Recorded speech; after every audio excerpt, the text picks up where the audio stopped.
Thank you, everyone. Have a wonderful afternoon. Class? Class? Wow. Assignments to grade, lesson plans to sort, paperwork to file. This classroom clutter is really getting in the way of me connecting with my students and delivering my instruction.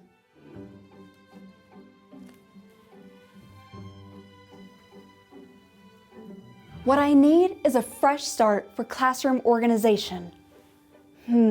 But where to begin? A colleague with some experience in cutting through the jumble would really help, like a professional development coach. Have a nice night, Coach. Oh, thanks, Mr. Johnny. Well, that's odd. The wind is picking up. Indoors. How peculiar. What's it mean? Could it be? The right kind of coach should be organized, their procedures thrifty, nifty, and wise.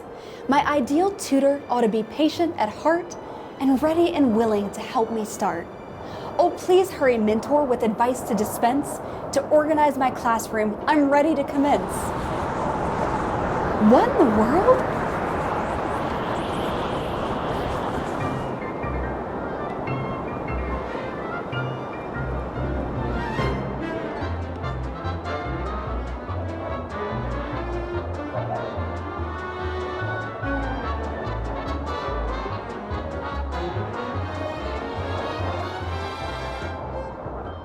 Who are you? Why, I'm Terry Boffins at your service. It's a pleasure to make your acquaintance.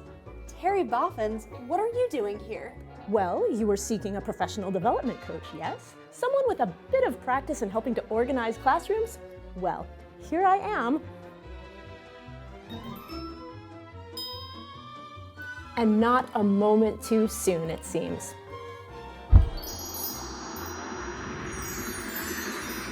Wow, that's so much more convenient and easy to access. And that's just the tip of the iceberg. Shall we get started?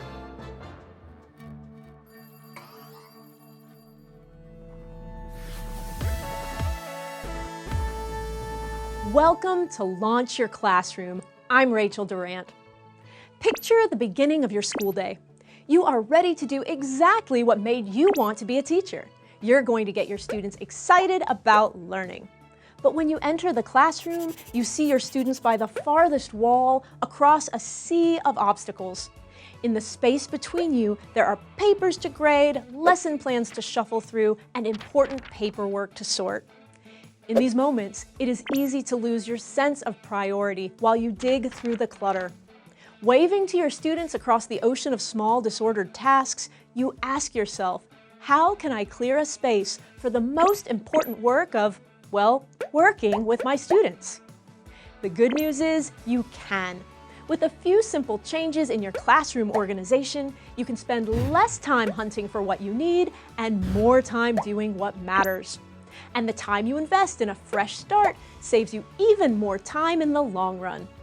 When you get yourself reorganized, you reclaim your space for learning. This makes both you and your students feel more at home in your classroom rather than awash in a sea of clutter and small, jumbled tasks. So here's to a fresh new start and a bigger sense of purpose as we take a look at our first organizational strategy. Teachers have a lot to keep track of over the course of the school day. Not only are they responsible for planning and delivering engaging lessons that address their state standards, they are also responsible for student accommodations, medical needs, and contact information. It is essential that teachers find a way to prioritize as well as stay organized. I've had this material in various places, and now I'm going to consolidate everything into this binder so it's all in one place. I'm going to put my to-do list in first so it's at the front. Here, I have all of the tasks I want to accomplish. The circle, square, arrow method will help me visualize what needs to be completed right now or what can wait. The circle indicates a task that begins at a certain time, like this faculty meeting at 3 p.m. or tonight's volleyball game at 6. The square means something is a priority but with no set time. And the arrow means I didn't get to it today but should make a point to do it tomorrow. Next, I'm going to put in my state standards. This week, we are starting a lesson on comparing and contrasting characters. So this will be really helpful when I fill out my lesson plan. Having these two resources next to each other will ensure my instructions follow along with the state's course of study. These look great. Some of my students need specific accommodations for their learning. One is an English language learner, and a couple others have individualized plans. I can include a list of their specific needs next, so it's close to my lesson plan. Remember, this is confidential information, so keep this private and for your eyes only. Here's a calendar of the school year that will help me reference important dates. I can also add my students' intervention schedules and electives so I can plan my lessons accordingly. I'll add a copy of my class roster. I have space to add student medical concerns, food allergies, and guardian contact information. Having these details in one document will help me maintain my students' well-being and allow me to contact their guardians when necessary. Finally, I'll add a folder with some frequently used forms such as nurse passes, office referrals, and parent-teacher conference forms for my convenience. That way, I don't have to interrupt my instruction to print them off.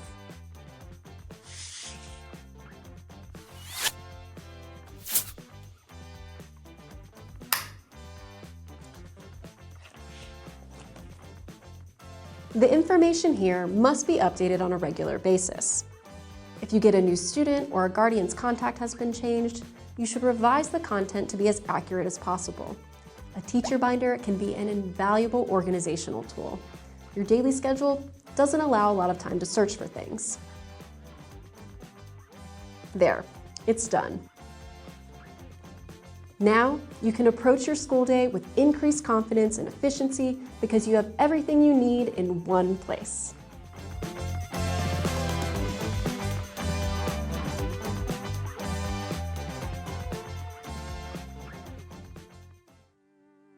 What's better than coming back to a fresh start in your classroom? The answer is simple: coming back to an organized fresh start. You began your school year with classroom procedures that helped you teach confidently and work efficiently. You can follow up on that hard work by revisiting your classroom organization practices during the school year. Before your students return, take a good look around the classroom. You may find that your calendars and bulletin boards are outdated.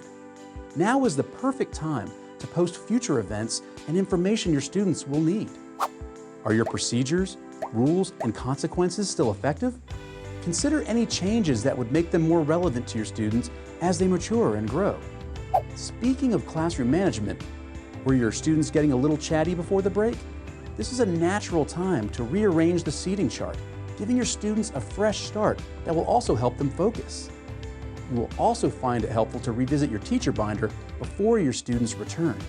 New seating charts, rosters, and changes in login information belong here, as well as any new standards information that might affect your future learning objectives. Reviewing all of this information now will make the return a lot smoother and easier. Once your students are back in the classroom, you can make them your allies in organization. After a warm greeting, check in with your students individually and gather any information about changes of address, schedule, or home situation.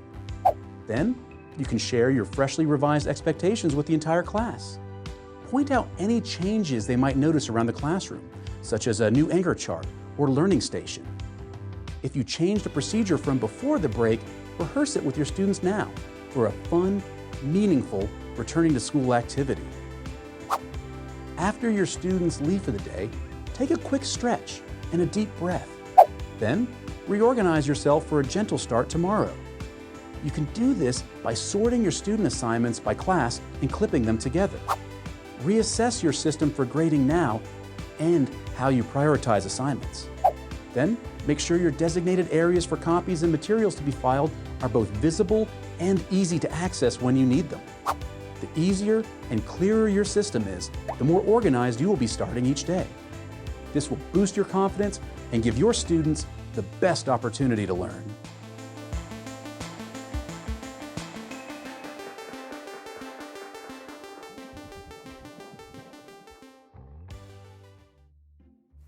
There. You can keep your lesson plans, seating chart, and even your guardian contact information organized in this binder. Wow, it's going to be so useful to have everything I need in one place. It even has my to-do list. Oof, that's still a lot of things to do. You could bring a little cheer by using stickers instead of check marks for completed items. Allow yourself a bit of fun, and before you know it, the task is done.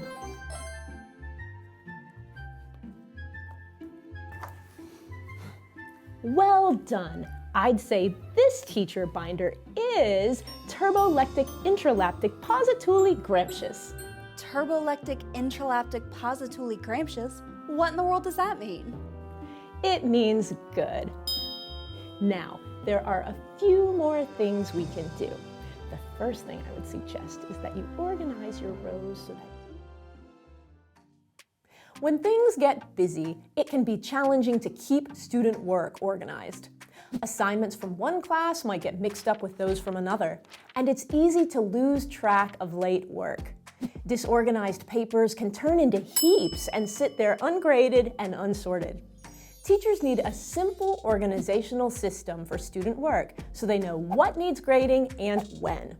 Here are 3 easy ways to stay on top of student work.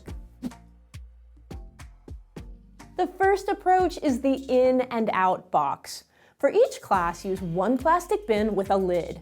It should be large enough to neatly hold several sets of student assignments. Write in on one side and out on the other.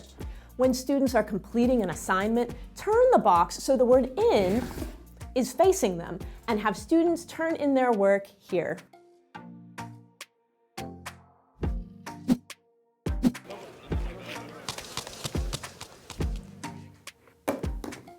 At the end of the assignment, clip the set together and put the lid on the bin. This allows you to keep this work separate from late submissions. When you have graded the work, turn the box so the word out is facing your students, and they can come get their graded work.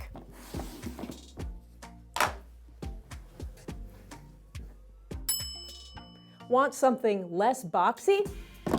Let's move on to the second tool. Behold the big binder. Use a large 3-ring binder with pockets. Then insert pocket folders that fit onto the rings, one for each class you teach or each subject if you have the same students all day. I color-coded mine for quick reference. When students finish an assignment, they put their work in the left-hand side of the folder. Clip the set of assignments together and shut the folder when everything is turned in. As you grade assignments, move them to the right-hand side of the folder. The goal is to keep this binder as empty as possible and stay up to date with your grading.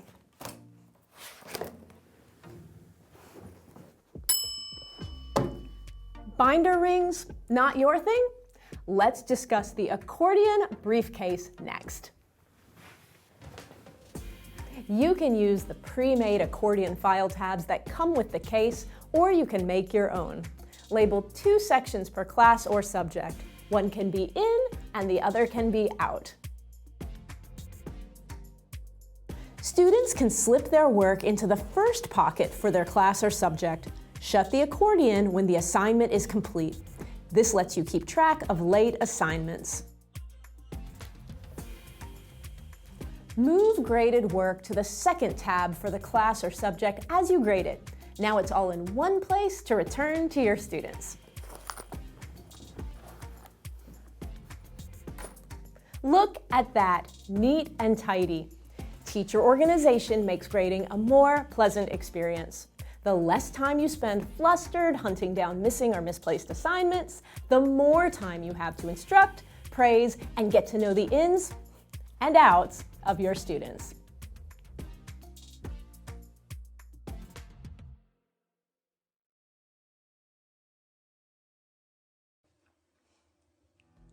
Whether it's a new grading period, a new group of students, or simply a new beginning after a busy time, classroom organization begins with you, the teacher.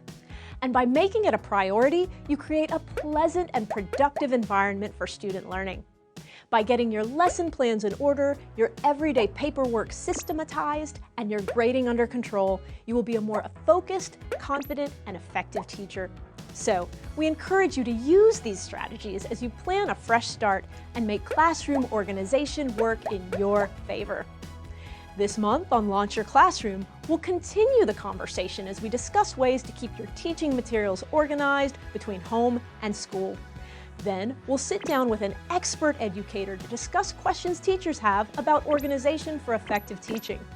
We'll wrap up the month with a look at student disorganization and how to teach important self-management skills. So, be sure to like this video and subscribe to our YouTube channel for our upcoming content. And check out launchyourclassroom.com for all your professional development needs. Thank you, and we'll see you next time on Launch Your Classroom.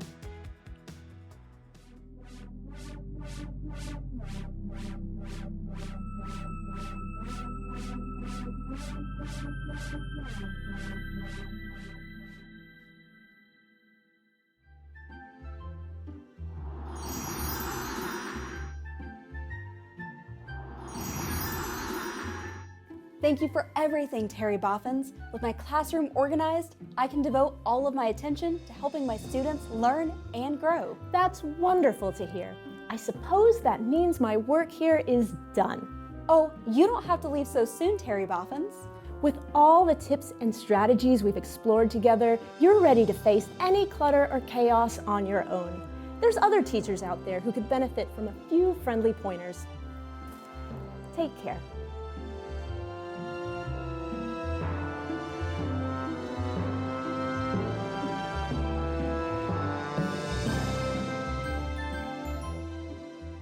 Was that Terry Boffins?